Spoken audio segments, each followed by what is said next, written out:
عندك مشاكل في وجهك، حبوب تطلع لك في وجهك، استعملت كريم، استعملت دواء ما مشاش معاك، او تحس وجهك شاحب، او تحس وجهك يعني اللون نتاعو يتغير للأسوأ او للأسود.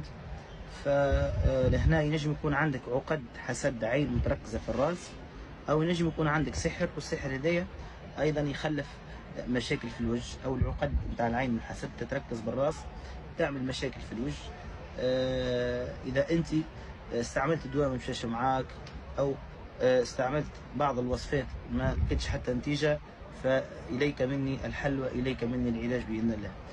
تأخذ يعني طريقة هذه بإذن الله فدت بها ونفعت بها كثير من الناس، فادتهم ونفعتهم بشكل كبير.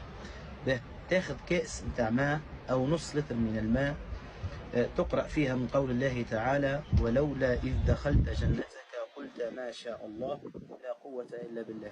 تقرأ هذه الآية على الماء قدر الاستطاع، وتقرأ معها الآية أيضا: بقرة صفراء فاقع لونها تسر الناظرين.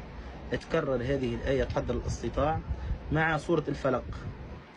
الآيتين هذوما مع سورة الفلق تقرأهم على الماء، ثم الماء تنفث فيه، ثم الماء هذا مش تمسح به وجهك كل نهار. تستعمل هذه الطريقة حتى تحس بنور في الوجه، تحس عندك قبول في وجهك، تحس وجهك جرى فيه الدم، وتحس بالتغيرات والنتيجة إن شاء الله.